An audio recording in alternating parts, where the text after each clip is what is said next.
So, junior high state championship. How is Foxfire doing today? Doing good. We got some young kids, a lot of 6th and 7th graders wrestling. We only have 2 8th graders, so we're young. Losing some tough matches, some overtime matches that we should win, but I think we'll get them next year. So you look at the growth of Foxfire. I mean, it's about 15 years old now? Yeah, I've been there. Oh my, I feel so This old. will be my 8th season. Are you serious? Yeah.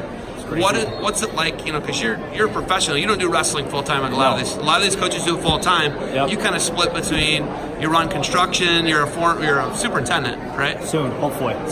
But Yeah. you're I'm a carpenter. You're a carpenter. Okay, Yep. but like you look at it, you run job sites. Yep. You're not the guy out doing most of the stuff. You're making sure drawings are getting followed, and you're chief, not an Indian. Yep. Okay. What's it like balancing a regular career and coaching it's almost full time? Yeah.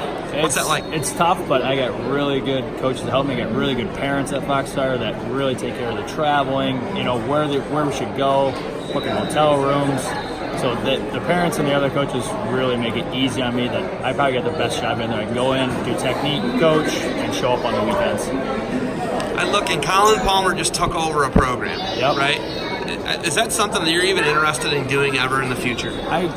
Maybe. I think when some of my kids, like the Nate Hagen, the Richard Jacksons, graduate from college and come back in Toledo area, maybe they can start taking over some of the technique, because I keep up on the technique, but those guys are wrestling Division I. They got fresh technique and maybe be good for our club.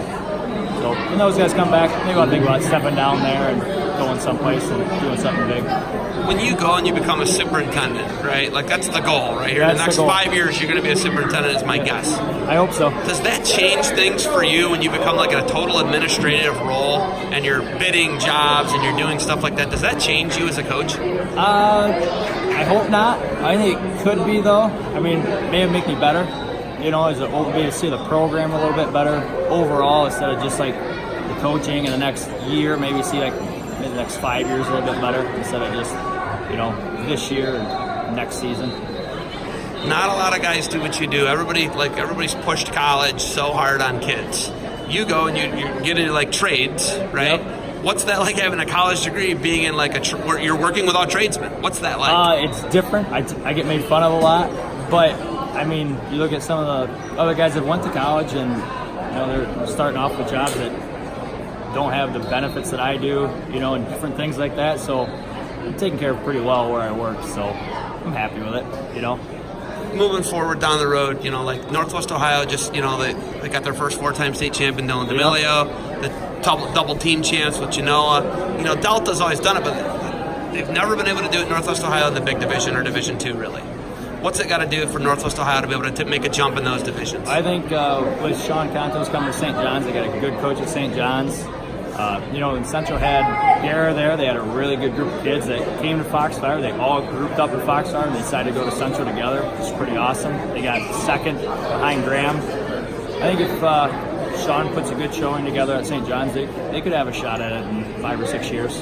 Burnett at Perrysburg? Burnett at Perrysburg. When Gray comes through, he's got a really good following around Gray. I mean, they got a good shot at it. He's got a lot of good kids there now. So, I mean, we can do it. It's going to take a Northwest Ohio. The good thing with Scotty, we share kids. There's no, even with Simcoe down Tiffin, guys come around through all 3 of our clubs, and I think nobody cares as long as all the kids are getting better at wrestling. Okay, so you guys you're one of the first classes that could actually do OAC junior high state. We just talked about it. I was the third class. Third class, so you're one of the first, though. Yeah, I was one of the first 3. Yep. Was totally different than what's it changed from 1998, 99, 2000 when you're a junior high guy? What's it changed? It's bigger. It's a lot bigger. I think they started off like 16-man brackets, and now it's 64-man brackets with tons of kids here. It's a lot better place. I remember being at Marion, there'd be dirt and straw on the sides because they had a bull riding event the next weekend before. It's good, though. I mean, it's good to get all these kids here and, really, like, show them what these big-time events are about. When there's only 4 kids, 16 kids, you're only getting those top-tier kids, maybe these middle-tier kids that get to come to a place like this and really start falling in love with wrestling. All right, how many semifinalists, finalists? We don't have finalists yet, but how many semifinalists? I have 1 in the semis. I have one of my girls is in the semis. We have 2 more ready to rock and roll after that. Did you ever imagine? And a dressing director for Foxfire. You know, the other schools here that are got kids in that come to the club, but we're not coaching them today. Did you ever imagine girls wrestling to be what it is today? No. Did you foresee it 15 years ago? No, I didn't foresee it 5 years ago. I got the good chance to coach Michaela Campbell, and she was in Northwest Ohio, and she really opened my eyes to girls wrestling. We actually have a separate workout for girls, which is great. It's hard to get that many good girls together, but it's good to have a special workout for those girls, keep them together and keep that bond with them. All right, you got semis to coach here. You got anything else for me?